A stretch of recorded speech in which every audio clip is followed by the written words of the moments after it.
Tzedek, tzedek tirdo, tzedek, tzedek, tzedek tirdo. Hola oyentes de Radio Sefarado, iniciamos una nueva andadura de la mano de un nuevo colaborador, aunque ya lo hemos tenido como invitado, Carlo Toniato. Pero déjenme que os presente este programa porque es un poco distinto de lo que solemos hacer en Radio Sefarad, que generalmente abordamos solamente temática judía. Ahora vamos con una sección inspirada en la ética judía, de esta frase del Deuteronomio 16:20, que en hebreo dice Tzedek, Tzedek tirdof, justicia, justicia perseguirás, y cuyo significado tiene cierta controversia semántica porque la repetición de justicia, justicia en el español se traduce de alguna manera algo poco entendible, pero según el genio o sabio judío de España del siglo XII, Abraham Ibn Ezra, dice que la justicia es justicia, ganemos o perdamos. Ese es el tema principal de esta columna que vamos a empezar hoy. Y nos acompañará este sociólogo especializado en procesos de degradación y reconstrucción civil y del Holocausto judío, Carlo Toniato, del Centro de Sociología Cultural de la Universidad de Yale. ¿Qué tal, Carlo? Hola, Jorge. Gracias por esta invitación. Un saludo muy especial a la audiencia. Bueno, y aquí vamos a hablar de los justos, pero no de estos justos entre las naciones que son los no judíos, que se jugaron el tipo, digamos, por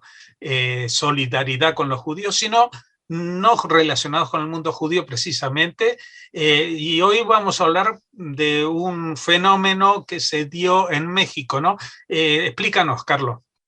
Sí, hoy vamos a hablar de un grupo de mujeres que fueron apodadas las patronas en un barrio de la región de Veracruz, en México. Inicialmente fueron 25 mujeres muy cercanas a la familia Romero que cocinan todas las semanas desde la mitad de los años 90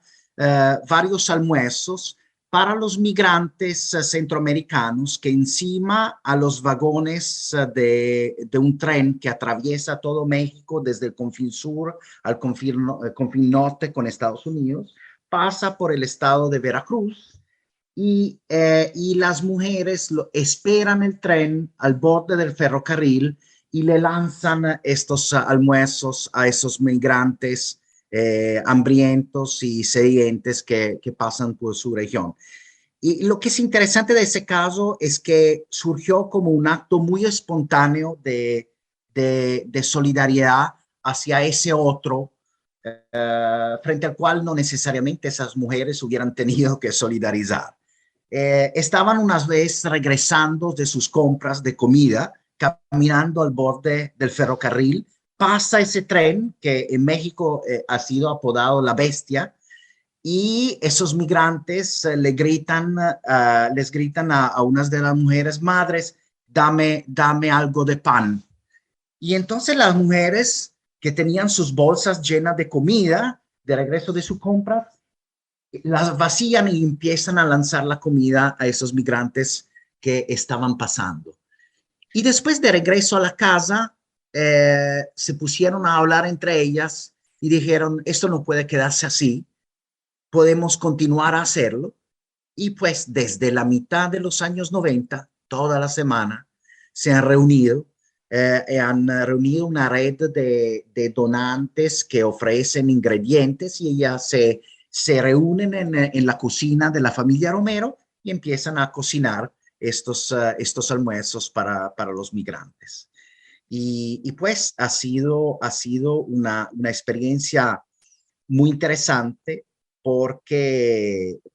ha sido reconocida al final en 2013. En México les ha otorgado el Premio Nacional de Derechos Humanos, y fueron hasta nominadas en 2015 para el Premio a la Concordia del Príncipe de Asturias. Lo interesante de esta experiencia es que nos muestra un caso muy bonito de un universalismo que es capaz de extender la solidaridad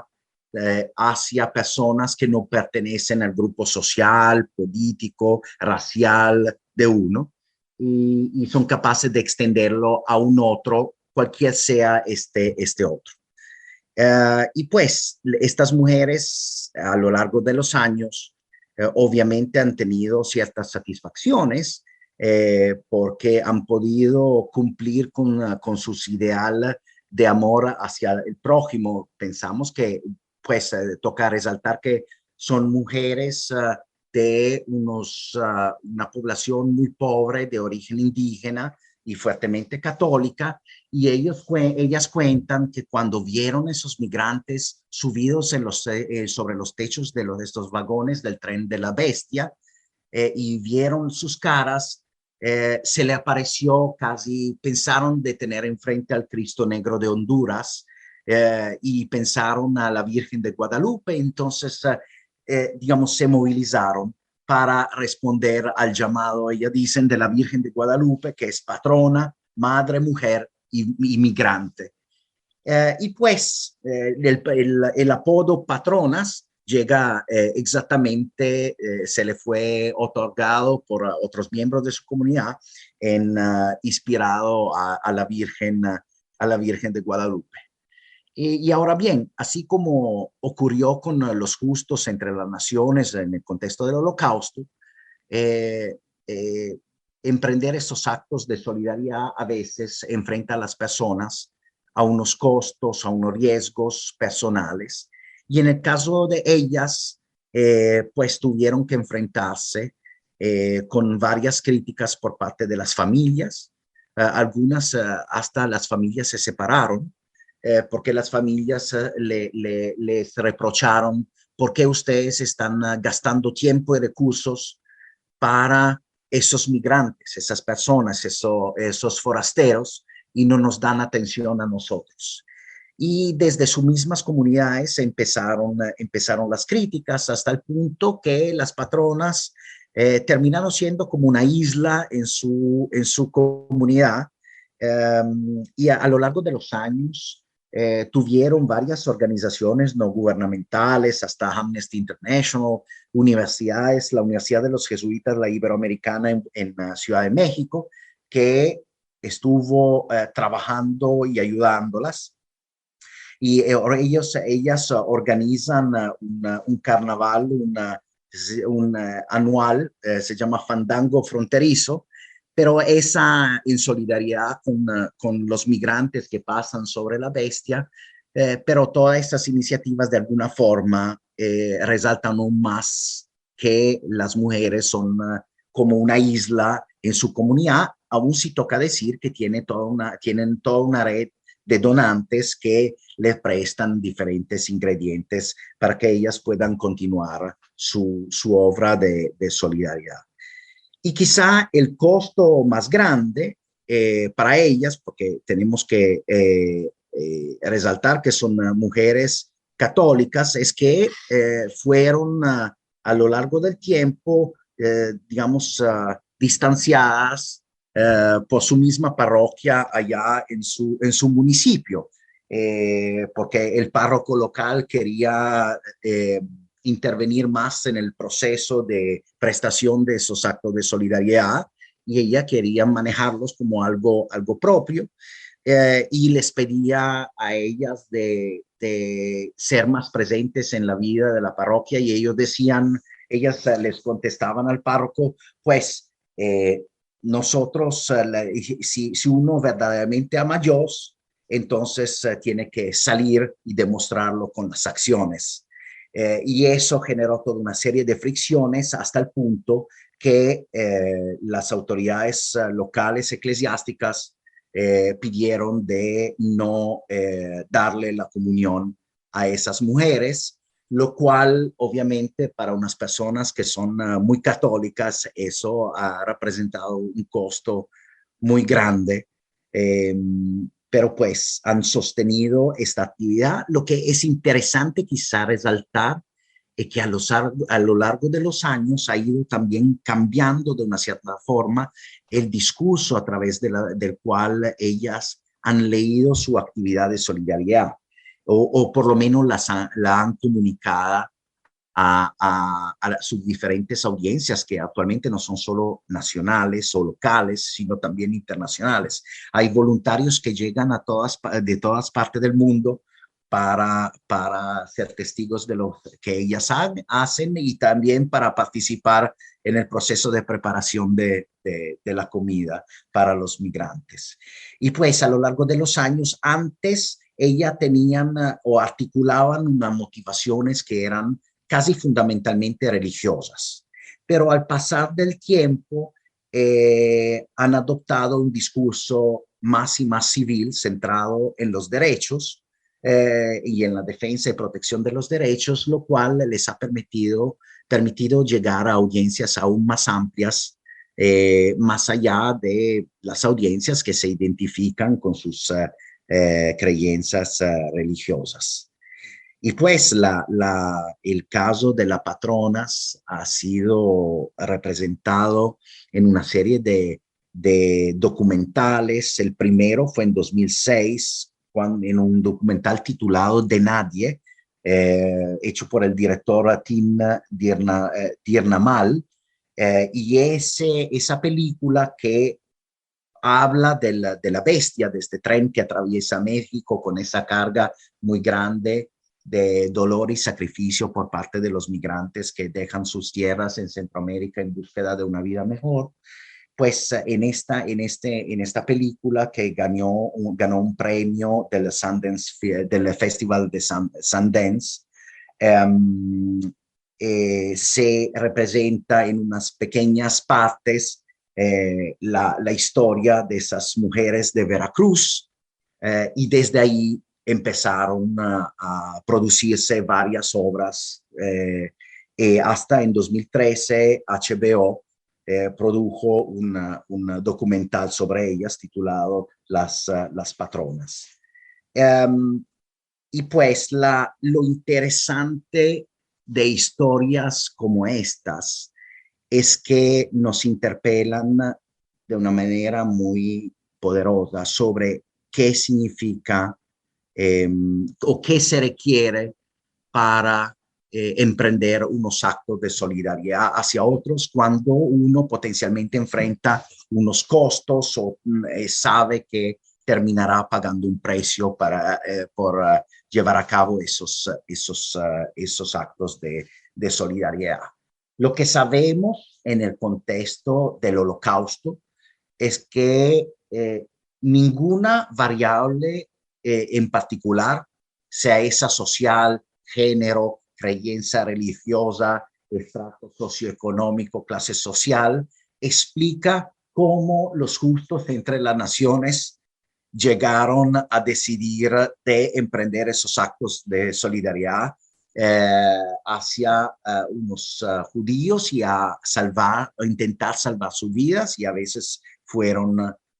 exitosos. Y siempre los investigadores han mostrado que en ningún caso una variable en particular explica la motivación. Hubo mujeres que han sido justas entre las naciones, pero no siempre son mujeres y no siempre son, por ejemplo, de ciertas convicciones políticas o partidos políticos, y no siempre, digamos, de ciertas creencias religiosas explican por qué unas personas están movidas a emprender ciertos actos de solidaridad. Y en el tema de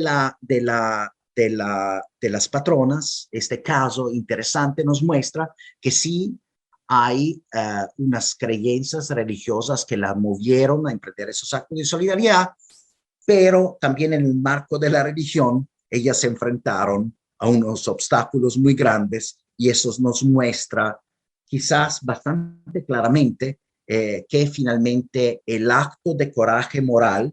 es un acto que está en el agente que decide de tomar un papel moral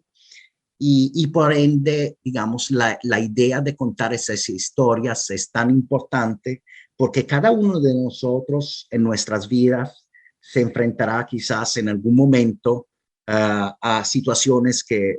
frente a las cuales tendremos que decidir si vamos a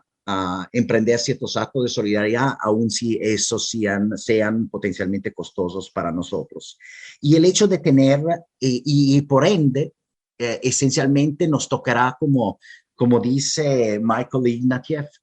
decidir en esos dramas morales qué protagonistas vamos a ser nosotros. Esa escogencia de qué protagonistas vamos a ser en esos dramas morales que esencialmente a los cuales estaremos enfrentados en nuestra vida, el recuerdo de esas figuras ejemplares nos permite de facilitar nuestras escogencias de cuáles protagonistas queremos ser en esos dramas morales, y por eso es tan importante contar esas historias. Ojalá esas historias nos ofrezcan para nuestras conversaciones íntimas con nosotros mismos cuando decidimos qué papel tomar frente a ciertos dilemas morales. Esas historias nos ofrecerán una ruta posible y quizás una inspiración para nosotros también intentar de percurrir esos derroteros. Bueno, simplemente me quedo con un dato que me resulta también llamativo, que estos trenes a los cuales estas mujeres ayudaron, que iban con los techos llenos de inmigrantes, estaban a finales de los 90, nada que ver con las olas que Donald Trump decía que estaban invadiendo Estados Unidos. El tema de las migraciones en el continente americano, especialmente desde Centroamérica hacia Estados Unidos, han sido una constante en los últimos por lo menos 50 años, ¿no? Y bueno, y siempre han sido justamente llamados desde la miseria, desde la inseguridad ciudadana, todos estos factores los que han influido en el sueño americano, que es también el mito propio de los estadounidenses, ¿no? Es algo que trajeran los inmigrantes, son los propios estadounidenses con las distintas inmigraciones de irlandeses, italianos, judíos, etcétera, etcétera, que han construido su propia identidad. Ahora, en los últimos tiempos reniegan de cierta medida de eso, pero para eso está la figura esa de la Estatua de la Libertad, ¿no? A la entrada del puerto de Nueva York, que significa liberty, que en inglés no es exactamente como en español la libertad en general, sino la libertad de vivir donde uno quiera, o sea, la posibilidad de justamente emigrar y formar parte de algo distinto. Así que esta historia es una historia maravillosa de una gente que no pretendía obtener absolutamente ningún beneficio de esto, que en cierta medida sí que les perjudicó, al menos en nivel social, con las autoridades eclesiásticas de la zona, pero que también nos iluminan y nos dan la pauta de que a pesar del pesimismo filosófico instalado sobre lo que somos las personas, el ser humano, pues todavía hay un rincón del alma que puede ser, como tú bien señalabas, sin importar la religión, el estado económico, el sexo, etcétera. Siempre hay un rincón del alma donde hay algo que nos puede llevar a funcionar de una manera totalmente distinta a lo que la sociedad actual aparentemente nos lleva a hacer, ¿no? Sí, claro, totalmente de acuerdo, y quizás podría simplemente añadir que aun si esos flujos migratorios desde Centroamérica se han dado a lo largo de las décadas,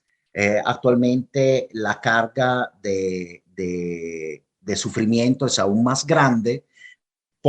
también por el hecho de que el territorio que van cruzando para llegar a Estados Unidos pues está golpeado por violencia, narcotráfico, y entonces estas poblaciones que son terriblemente vulnerables están sujetas a la violencia que estos actores perpetran sobre estas personas. Hay casos de violaciones, hay casos de secuestros de esos migrantes que estas organizaciones delincuenciales hacen para después pedirle a sus familias en Centroamérica de pagar para soltarlos. Entonces, hubo un proceso de degeneración de la migración, y pues la labor de las patronas y de personas como ellas es aún más loable dada la situación. Y sí, como tú dices, han tenido que enfrentar costos, y también hubo personas que pensaban que con el reconocimiento que les llegó, pues estas patronas hubieran podido tener una mejor vida, mejores condiciones. Entonces hubo voluntarios que le llegaron a la cocina para vincularse al proceso, y después se fueron muy rápidamente porque vieron que era mucho trabajo y no había ningún beneficio económico, y que efectivamente la labor solidaria de las patronas era genuina y no había intereses atrás de la escena que ellos, esos voluntarios, digamos, con menor autenticidad hubieran podido imaginar. Bueno, historias como estas son las que vamos a tener aquí en Justicia Perseguirás. Nosotros les invitamos a oírlas, y la única pena que me da en comparación cuando hablamos con por ejemplo, los justos entre las naciones, es que no haya un organismo. En este caso, en el caso judío, está el Museo del Holocausto Yad Vashem, que investiga, que no da este título porque sí, porque alguien diga, ay, a mí me ayudó tal o cual, sino que se investiga, ¿no? Y se resalta esta labor tan importante. Me gustaría que algún organismo internacional no vinculado a Naciones Unidas o algo que tenga intereses políticos, lo digo ya de antemano, sería lo mejor, se encargase, ¿no?, de sacar a la luz, porque bueno, nosotros ponemos nuestro granito de arena, los que hicieron el documental, etcétera, pero esto merece una visibilidad universal para traer ese rayo de esperanza a la gente, diciendo que sí importa incluso la labor individual que haga una persona desde su propia ética, que a veces uno dice, no, ¿y yo qué voy a cambiar del mundo porque yo haga algo bueno? Pues sí, a veces puede cambiar un minuto más en la vida de una persona, a veces puede cambiar la vida completa de una persona, y a veces puede cambiar la vida de muchas personas. Así que seguiremos contigo, Carlo, de la mano para que nos vayas presentando más casos como este. Muchas gracias por atendernos y por traernos estos casos a nuestra Radio Sefarad.